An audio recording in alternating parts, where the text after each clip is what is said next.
I'm glad that I have a voice that can now be audibly heard a little bit more clearly, but it is fraught with coughing, so I'm sorry about that. If you guys get irritated with me coughing, I'm really sorry. To eliminate that completely. Ryan, is there anything I've got to do to the mic? Good, great, thanks. Halfway there was the general title of this lesson. Thank you for reminding me to send that to you. But before we get into this lesson, because I failed to give you the announcement this morning, Jim Doble had called me, said thank you very much. Everybody who participated in helping out with that yesterday. He is unable to be here this morning. What transpired this morning ended up being an ability for him to drive safely. So it even showed itself with the ability for him to take out the dog this morning.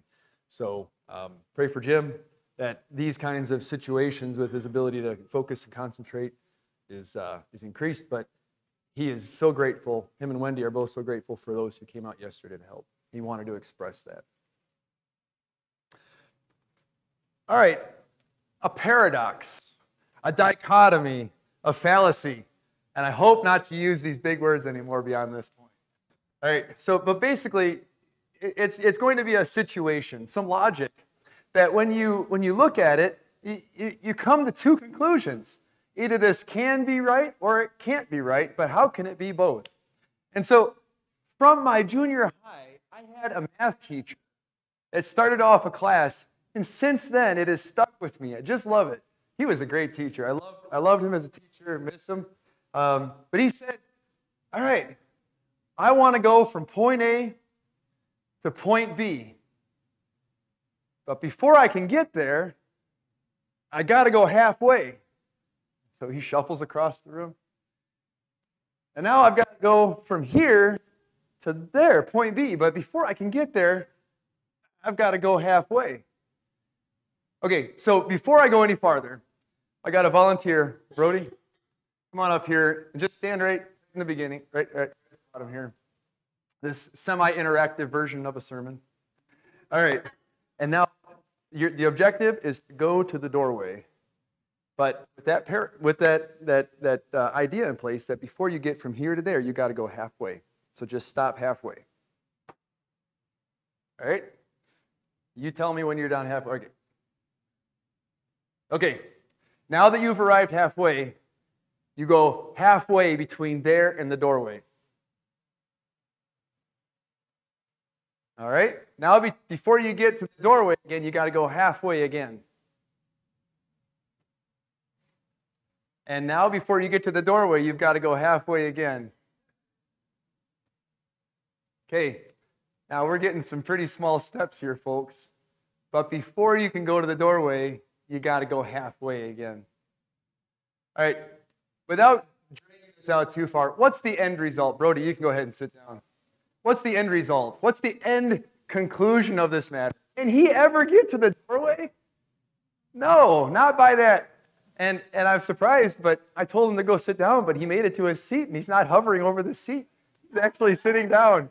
So there's a problem with this. I actually had another volunteer set up just in case, and he said he'd go a mile with me if I asked him, but actually he'd go 2 miles. And now that we've covered this fallacy, I'm not sure he'd have been able to get the first mile done. So that example has stuck with me because there's truth in this, right? Other than that first thing that we've got there, what are some observations? Other than the fact that from now on it's going to be hard to get Brody out of the building. What are some observations in your minds? There's truth, right? We've got true concepts in that idea of before you get from point A to point B, you've got to go halfway. But what is the logical outcome of that? You'll never get to your destination, your intended destination. It won't happen. And so how do we actually live, right? That's the question. Do we live by that paradox? No, in spite of how true it is. So what's wrong with this point A to point B example then? For Brody's sake, for this example here, he should be able to walk right through that and keep right on going. He is not constrained by the concept that I had placed upon him. Something greater, as Byron alluded to, something greater has a hold of his heart and his ability to live. For all its truth, for all its teaching, this paradox doesn't account for other more concrete realities in life. So if I live by this point A to point B example, I can give you the appearance that I've actually made it, right? If I'm going from here to here, I can get to the point where my movements are so small that it actually looks like I've arrived at the destination. But by living by that, I haven't. By living by that paradox, I will have never achieved the end goal. And so you end up creating an appearance of success, but not really living it out. And we have problems with that in our lives. It's all over. We've seen it in the way people have had to deal with issues in the Scriptures, and it plagues us to this day. If I live by this from point A to point B example, would this encourage me?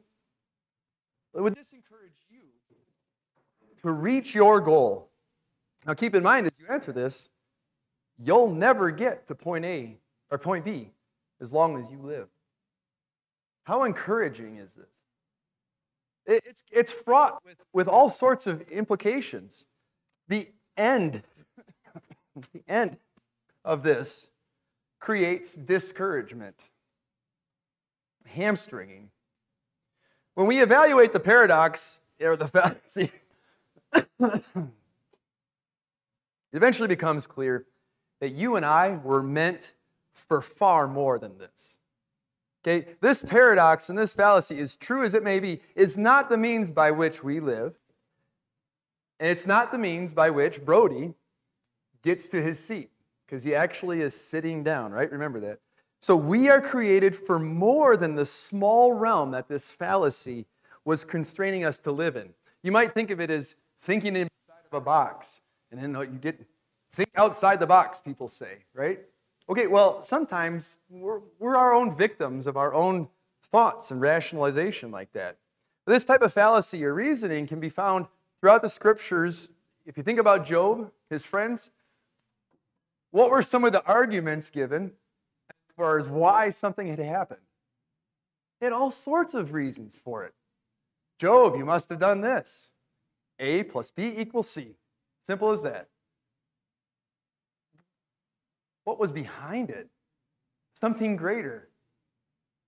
Something that maybe Job never knew. We don't know. We get to know. We get the benefit of seeing something more. But God answers them out of it and addresses the situation. Israel, leaving Egypt, okay, point A, they're going to point B, the promised land, and a lot of them only get halfway. Their carcasses fell in the desert because they lived by a different reasoning. And it plagued them, it haunted them, and kept them from entering, from going beyond to where they were intended to go. And so, Israel, during the divided kingdom and the captivity that resulted from that, they are telling Jeremiah, you know what? When we were serving the Queen of Heaven, we had it good. And now all this has happened when we start to try to turn to the Lord. Well, what's wrong with that reasoning? There's so many questions that they're not asking themselves. How about the Pharisees and their view of Jesus healing on the Sabbath? Or healing on the Sabbath, picking fresh grain on the Sabbath, the type of company that he kept?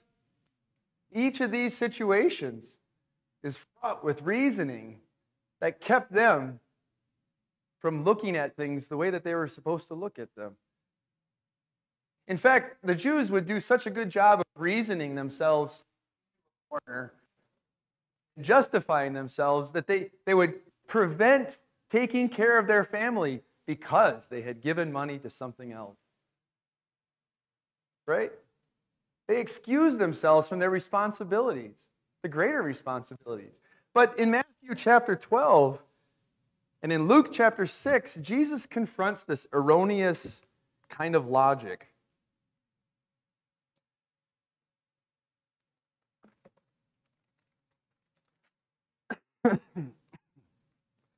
Confronted with them, the grain fields on the Sabbath, the disciples were hungry, picking the heads of grain to eat. And the Pharisees saw this. They said, "Look, your disciples do what's not lawful on the Sabbath." He said to them, "Haven't you read what David did when he became hungry and his companions?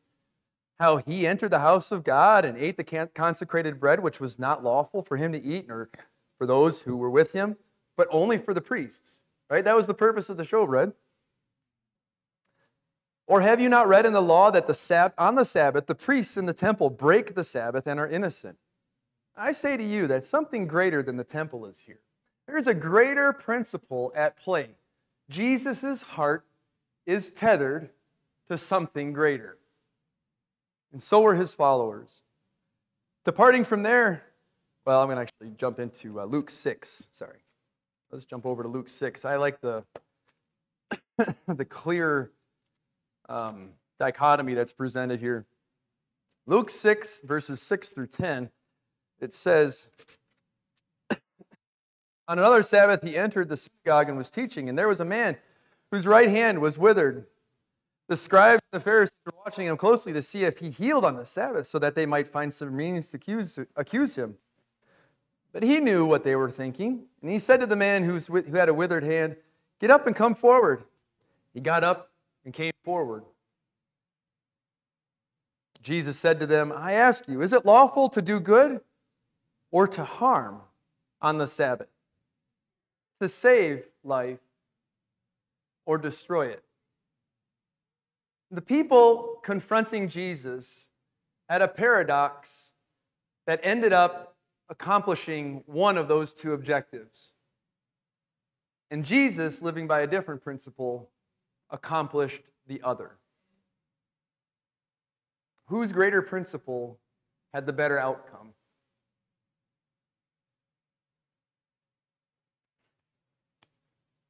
Logic and outcome of self-righteousness and condemnation of others was erroneous logic, excuse me.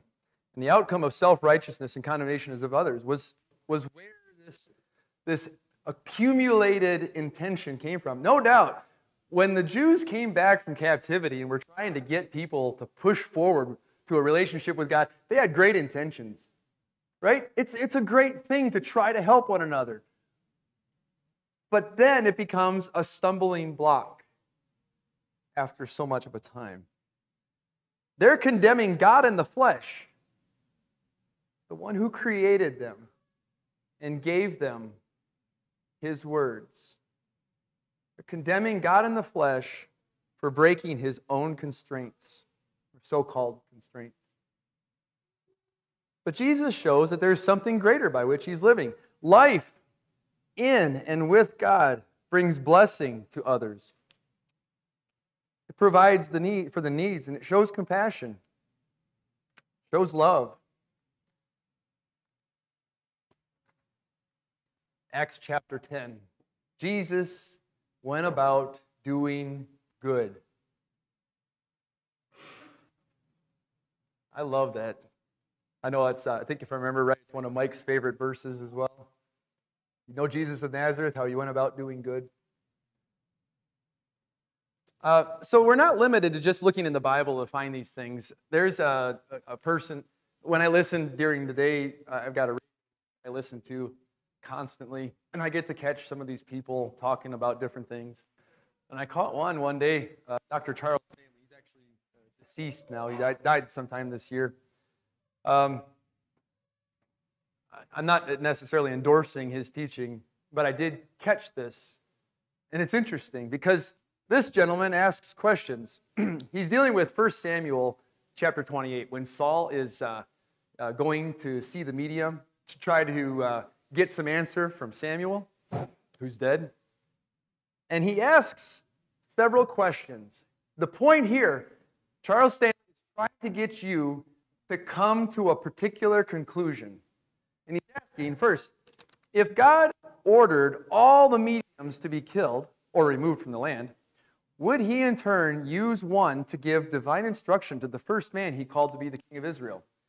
All right, so with that question, what's your answer?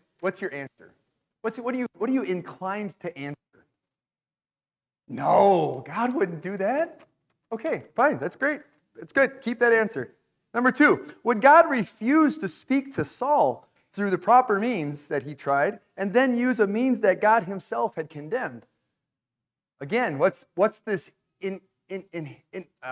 your initial gut response? No. Number 3, could a medium, a person violating God's principles and under the judgment of God, could that person speak to a prophet of God who had gone to the place of the dead? Could that person in some way recall one of God's prophets? Gut response? Charles Stanley says, doesn't seem logical to me. Doesn't seem scriptural to me. And then he points out in 1 Chronicles 10, verse 13, that there are 2 reasons for Saul's death that came to pass. And one of them was being this meeting with the medium. So now he asks the question, well, number 4, would God have answered Saul's request at the seance? Would God have done that and then judged him as a result of this? Would God, have killed him for something that he himself had arranged? What's your gut response? Right? All these questions, Mr. Stanley is trying to push you in a particular direction. There's several layers of argument here he continues with. And he introduces the idea that, well, what if it was somebody else that Saul was talking to, not Samuel? Could a medium disturb one of God's prophets who's in the presence of the Lord? Could a medium disturb or bring up one of God's servants? His response, absolutely not. Could a demonic spirit said these words to Saul? Indeed, one could have. And so with his reasoning, he's kind of on this hook, and he says, well, now wait. He's reflecting to himself as if someone's asking him a question. Wait a minute, Dr. Stanley. It says here that Samuel said, and then he follows up with, I realize that, but let's go out and do something else. You see how if you ask the right questions, if you build yourself a paradox from point A to point B, and you live by this, you're eventually going to get to the point where you actually don't arrive at a conclusion that you were supposed to get to. You can't get to your intended destination when we build ourselves into a corner. And yet we live like that sometimes. We excuse ourselves sometimes.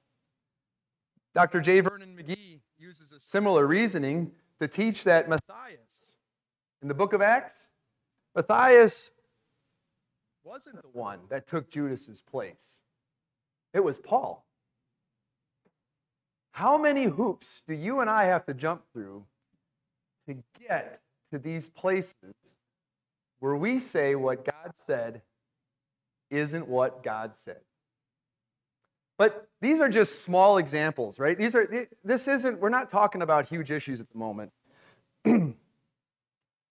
But there are some things that have gone on through history that have had some pretty big impacts upon people, right? Small issues that have created big trouble. One thing that comes to mind is the Crusades. How many people, how many casualties were the result of somebody's fallacious thinking? And so we live like this constantly and having to push aside these arguments that actually don't help us get to our intended destination. We've asked questions, like for Charles Stanley. We've asked questions, our questions to build our logic. We arrive at our conclusion, and we end up saying our ideas or something that totes a party line. And among all the questions that were asked, there's way more that weren't asked. Sometimes there are more important questions that we're refusing to ask ourselves or others or discuss. It's uncomfortable.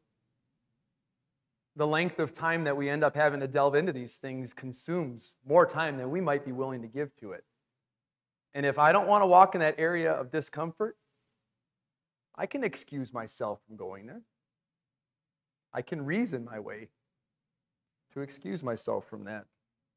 When the topic under discussion becomes more important, the real questions that need to be asked become far more important. We are not immune to this. We make our own fallacies. We try to influence others to live by or within that constraint.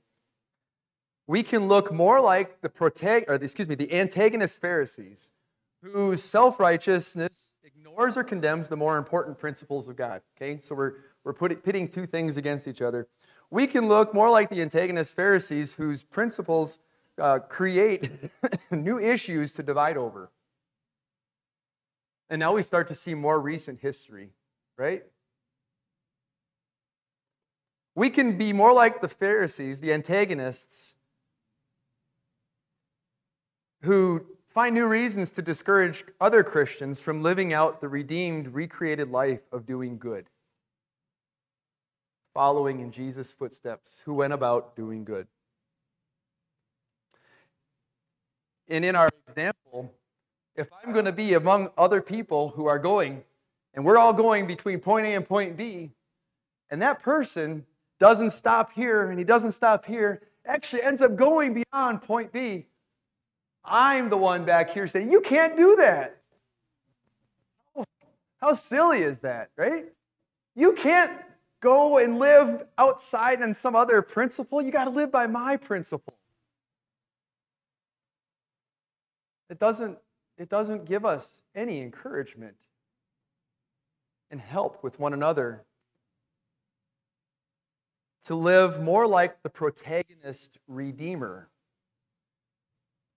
who instead exemplified doing what we were created to do. Going the distance. Actually, going beyond the veil for us.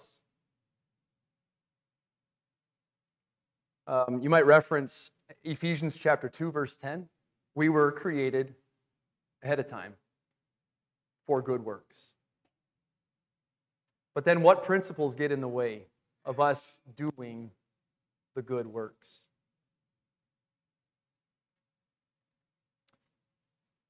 And this is where I reference the stuff that Mike had read. Micah, Habakkuk, Hebrews. He came to do the Lord's will, the will of the Father. And it was there all along. God wasn't after a sacrifice to make up for the things that they constrained themselves into doing. He actually wanted them to go out and show compassion upon their brother and their sister. So I've actually got an example that I've lived out, really embarrassing, and it's interesting to watch how this is all unfolded years later. A couple of years after becoming a Christian, I was on my way to a Wednesday night Bible study, and I stopped at a Subway after a long day of work, grabbed some grub, go to the Bible study. And in Subway is my friend Ben. Some of you have met him. My friend Ben's cousin. I went to school with his cousin Mike. I went to school with him, so we knew each other, and he saw me, and I saw a heavy weight in his eyes. And if that weren't enough to stop me in my tracks, he actually said, would you spend some time with me for a minute and kind of help me and talk about some stuff? This guy was like the tough guy that I never would have dreamed that, and then to have this. And I won't go into the situation, but after 2 to 3 years of my walk with the Lord, I heard enough teaching to know that I shouldn't miss Bible study or worship. And so I let him bend my ear for a moment. And I said, Mike, I really got to go. After he pleads with me 2 more times, I said, really, Mike, I got to go. I got to be somewhere. And I leave. That night, I told his cousin, who happened to be there too, at the Bible study. I told his cousin, hey, run into your brother, your cousin Mike. And he was, oh, until I told him what Mike had asked of me. And the look he shot me was like, what were you thinking? Why are you here?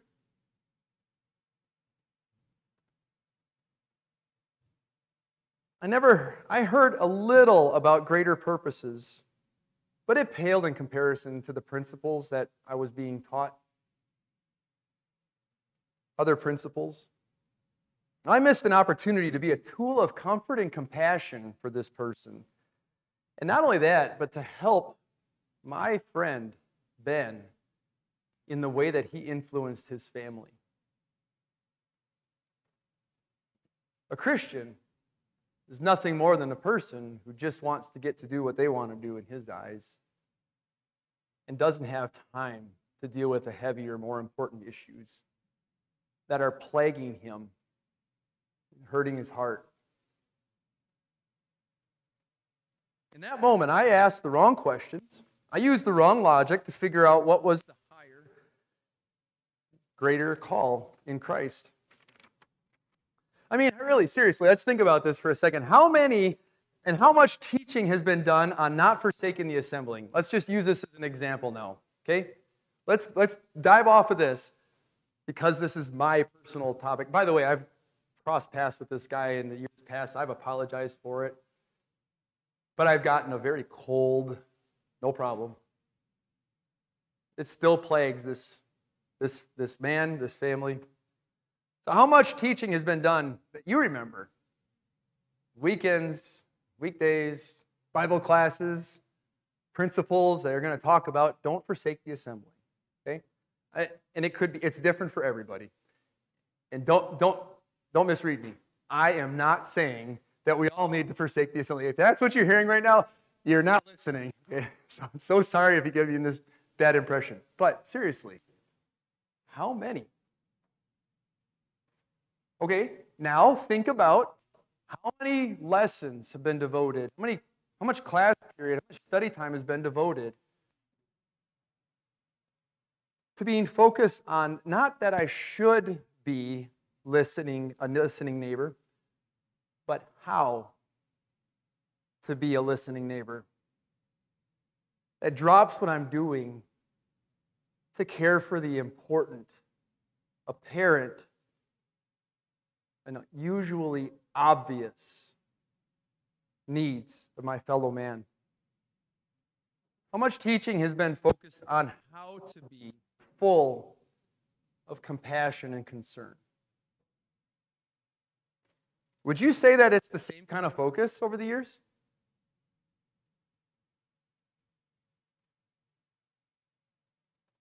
Or are we still trying to defend our party lines and incidentally building some kind of greater separation? I can find constant encouragement in the Scriptures that really convict me about what I did that day. I can find constant encouragement in the Scriptures to be a person that's concerned for the welfare and the well-being of others and how Jesus is the unifying refuge. But I can't find a lot of encouragement in the Scriptures on how to be divisive, how to focus way too much on things that are really supposed to take a back seat to the love and the redemption in Jesus.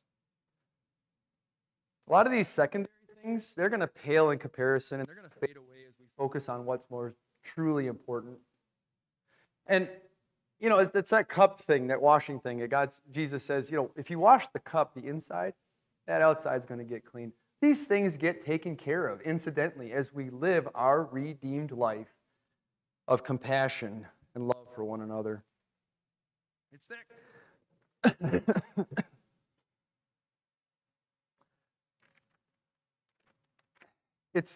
It's logic that Jesus used that appealed to a better reasoning that allowed him to use his time and his life and his resources, his good works, to shed light on fallacies, resulting in faulty reasoning. Jesus appealed even to a better reasoning to go beyond what reasoning man would have, that he would think would be righteous, in order to liberate, right? Jesus went beyond the veil to redeem mankind. And if we're supposed to be followers of that, then that's where Romans 12 kicks in. A living sacrifice. I can't remember who said it. Some of you guys will know. You know the problem about a living sacrifice? It's always trying to crawl off the altar. Because there's another reasoning that's going on there in that sacrifice's mind.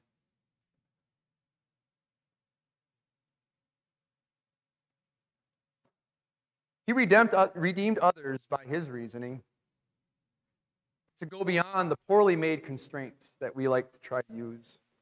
We can appeal to better reasoning as well. Okay? We can be encouraged to truly reach his goal for us. Not just having an appearance. Remember I talked about that? You look like you finally got there, but you didn't really get there. Right?